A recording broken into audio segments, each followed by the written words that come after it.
Jiwaku merindukan Yesus, hanya Kau Tuhan dan Rajaku, ku sembahkan Allahku.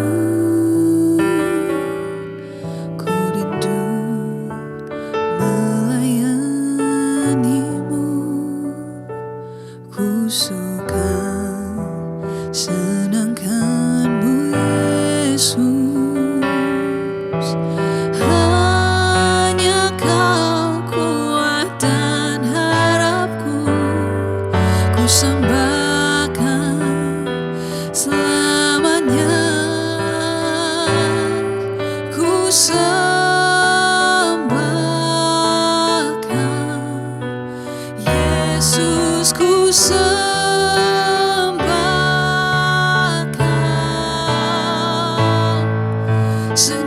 hatiku dan kekuatanku, ku rindu menyembahmu Yesus.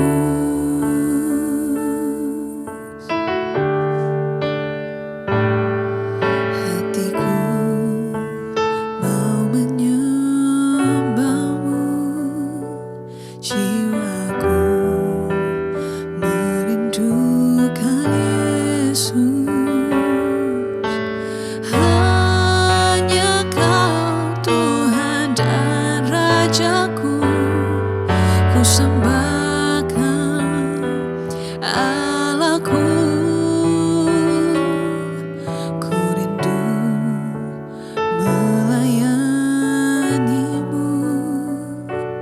ku suka senangkanmu Yesus, hanya Kau kuat dan harapku, ku sembahkan selamanya, ku sembahkan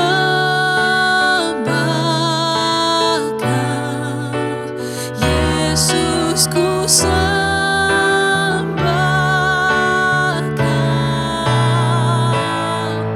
senap hatiku dan kekuatanku, ku rindu menyembahmu Yesus,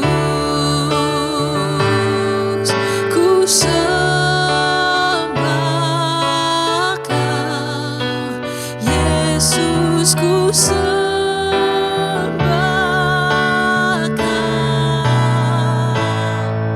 senap hatiku dan kekuatanku, ku rindu menyembahmu Yesus, senap hatiku dan kekuatanku, ku rindu menyembahmu Yesus, senap hatiku dan kekuatanku, ku rindu menyembahmu Yesus. Shalom semuanya. Mari saat ini kita melihat kebenaran firman Tuhan dan kita akan membahas dari 1 Raja-Raja pasal 16. Di dalam pasal 16 ayat 1 dikatakan, kemudian datanglah firman Tuhan kepada Yehu bin Hanani melawan Baesa. Bunyinya, oleh karena engkau telah kutinggikan dari debu dan kuangkat menjadi raja atas umatku Israel, tetapi engkau telah hidup seperti Yerobiam dan telah menyuruh umatku Israel berdosa, sehingga mereka menimbulkan sakit hatiku dengan dosa mereka. Di dalam pasal 16 ini ada 6 raja yang terus-menerus bergantian. Ada Baesa, ada Ela, ada Zimri, ada Tibni, ada Omri, dan juga ada Ahab. Ada 3 hal yang kita pelajari dari pasal 16 ini, yaitu bahwa peranan pimpinan, yaitu seperti halnya raja yang tadi silih berganti satu dengan yang lain, bukan hanya berdampak bagi dirinya, tetapi juga bagi orang-orang atau bangsa yang dipimpinnya.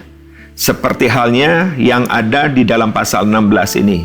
Berulang kali dikatakan bahwa para raja itu bergantian hidup seperti Yerobeam, yaitu hidup di dalam kejahatan yang dianggapnya seolah-olah itu adalah hal yang normal, hal yang biasa, padahal itu adalah satu kejahatan.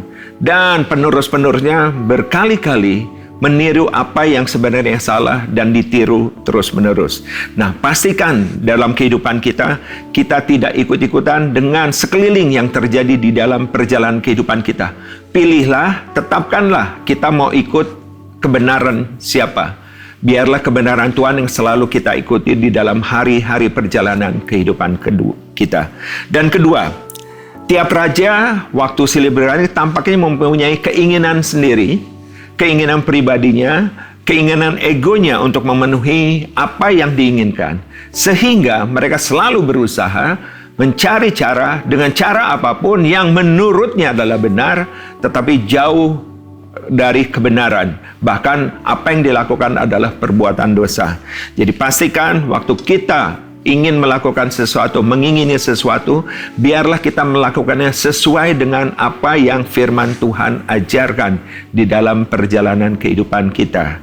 Dan yang ketiga, pelajaran kita dapat dari pasal 16 ini adalah kepada siapa kita menyembah.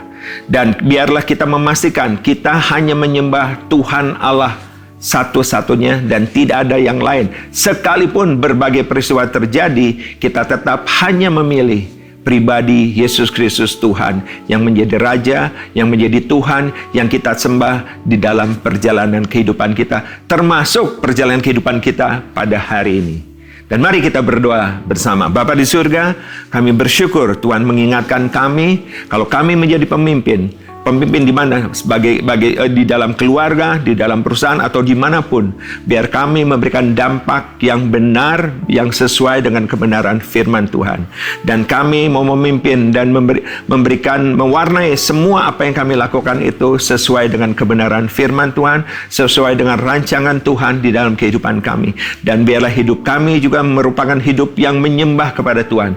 Di dalam setiap aspek kehidupan kami, nyata bahwa firman Tuhan yang menuntun apa yang kami lakukan, apa yang kami katakan, apa yang kami lakukan di dalam perjalanan kehidupan kami. Terima kasih Tuhan, hanya di dalam nama Tuhan Yesus Kristus kami berdoa dan bersyukur. Amin. Tuhan Yesus memberkati. 1 Raja-Raja 16. Kemudian datanglah firman Tuhan kepada Yehu bin Hanani melawan Baesa. Bunyinya, oleh karena engkau telah kutinggikan dari debu dan kuangkat menjadi raja atas umatku Israel, tetapi engkau telah hidup seperti Yerobeam dan telah menyuruh umatku Israel berdosa, sehingga mereka menimbulkan sakit hatiku dengan dosa mereka, maka sesungguhnya aku akan menyapu bersih Baesa dan keluarganya. Kemudian aku akan membuat keluargamu seperti keluarga Yerobeam bin Nebat. Siapa yang mati daripada Baesa di kota, akan dimakan anjing, dan yang mati daripadanya di padang akan dimakan burung yang di udara. Selebihnya dari riwayat Baesa dan apa yang dilakukannya dan kepahlawanannya, bukankah semuanya itu tertulis dalam kitab sejarah Raja-Raja Israel? Kemudian Baesa mendapat perhentian bersama-sama dengan nenek moyangnya, dan ia dikuburkan di Tirza. Maka Ela, anaknya, menjadi raja menggantikan dia. Juga dengan perantaraan Nabi Yehu bin Hanani firman Tuhan telah datang melawan Baesa dan melawan keluarganya, baik karena segala yang jahat yang telah dilakukannya di mata Tuhan, sehingga ia menimbulkan sakit hati Tuhan dengan perbuatan tangannya, dan dengan demikian menjadi sama seperti keluarga Yerobeam, maupun oleh karena ia telah membunuh Yerobeam. Ela, Raja Israel.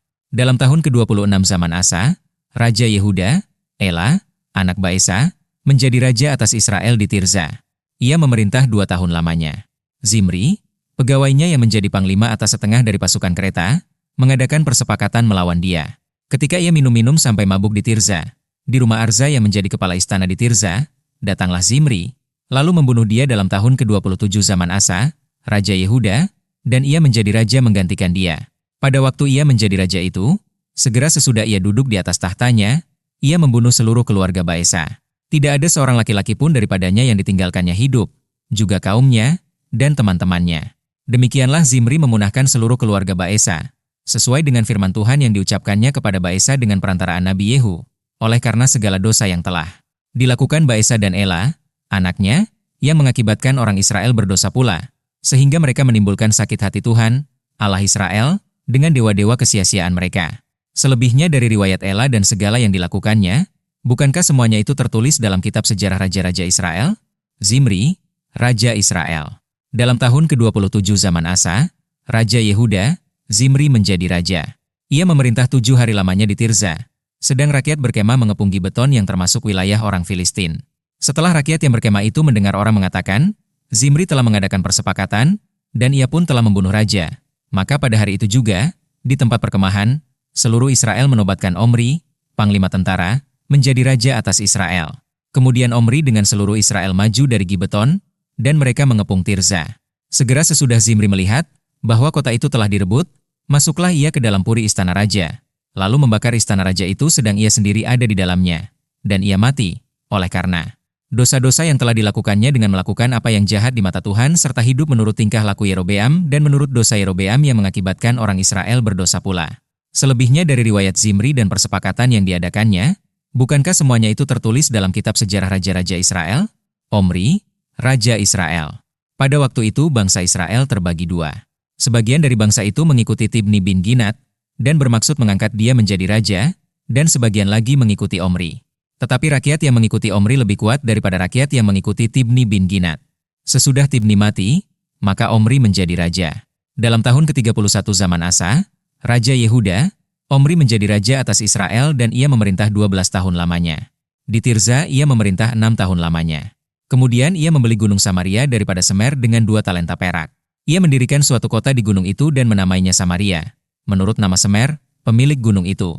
Omri melakukan apa yang jahat di mata Tuhan dan ia melakukan kejahatan lebih daripada segala orang yang mendahuluinya. Ia hidup menurut segala tingkah laku Yerobeam bin Nebat dan menurut dosa Yerobeam yang mengakibatkan orang Israel berdosa pula. Sehingga mereka menimbulkan sakit hati Tuhan, Allah Israel, dengan dewa-dewa kesia-siaan mereka. Selebihnya dari riwayat Omri, apa yang dilakukannya dan kepahlawanannya, bukankah semuanya itu tertulis dalam kitab sejarah Raja-Raja Israel? Kemudian Omri mendapat perhentian bersama-sama dengan nenek moyangnya, dan ia dikuburkan di Samaria. Maka Ahab, anaknya, menjadi raja menggantikan dia. Ahab menyembah Baal. Ahab, anak Omri, menjadi raja atas Israel dalam tahun ke-38 zaman Asa, Raja Yehuda. Dan Ahab bin Omri memerintah 22 tahun lamanya atas Israel di Samaria. Ahab bin Omri melakukan apa yang jahat di mata Tuhan lebih daripada semua orang yang mendahuluinya. Seakan-akan belum cukup ia hidup dalam dosa-dosa Yerobeam bin Nebat, maka ia mengambil pula Izebel, anak Etbaal, raja orang Sidon, menjadi istrinya, sehingga ia pergi beribadah kepada Baal dan sujud menyembah kepadanya. Kemudian ia membuat mezbah untuk Baal itu di kuil Baal yang didirikannya di Samaria. Sesudah itu Ahab membuat patung Asyera, dan Ahab melanjutkan bertindak demikian, sehingga ia menimbulkan sakit hati Tuhan, Allah Israel, lebih dari semua raja-raja Israel yang mendahuluinya. Pada zamannya itu Hial, orang Betel, membangun kembali Yeriho. Dengan membayarkan nyawa Abiram, anaknya yang sulung, ia meletakkan dasar kota itu, dan dengan membayarkan nyawa Segup, anaknya yang bungsu, ia memasang pintu gerbangnya. Sesuai dengan firman Tuhan yang diucapkannya dengan perantaraan Yosua bin Nun.